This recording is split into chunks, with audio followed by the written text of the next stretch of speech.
For decades, the United States slashed our trade barriers on other countries, while those nations placed massive tariffs on our products and created outrageous non-monetary barriers to decimate our industries. And in many cases, the non-monetary barriers were worse than the monetary ones.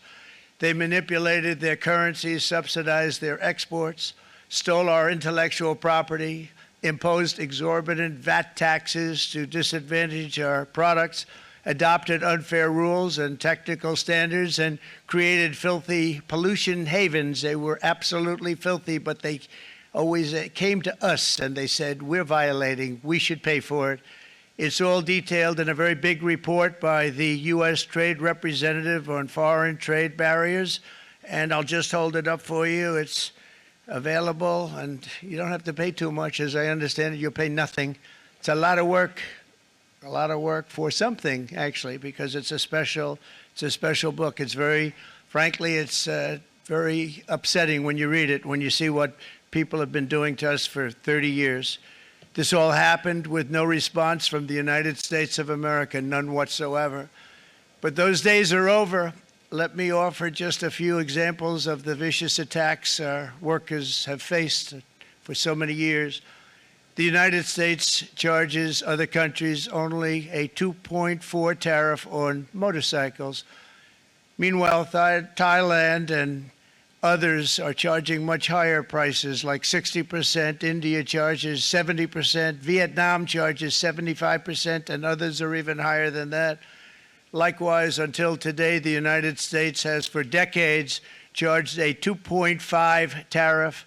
Think of that, 2.5% on foreign-made automobiles. The European Union charges us more than 10% tariffs, and they have 20% VATs, much, much higher. India charges 70%, and perhaps worst of all are the non-monetary restrictions imposed by South Korea, Japan, and very many other nations. As a result of these colossal trade barriers, 81% of the cars in South Korea are made in South Korea. 94% of the cars in Japan are made in Japan. Toyota sells 1 million foreign-made automobiles into the United States, and General Motors sells almost none. Ford sells very little. None of our companies are allowed to go into other countries. And I say that, friend and foe, and in many cases, the friend is worse than the foe in terms of trade. But such horrendous imbalances have devastated our industrial base and put our national security at risk. I don't blame these other countries at all for this calamity. I blame former presidents and past leaders who weren't doing their job. They let it happen, and they let it happen to an extent that nobody can even believe. That's why, effective at midnight, we will impose a 25% tariff on all foreign-made automobiles.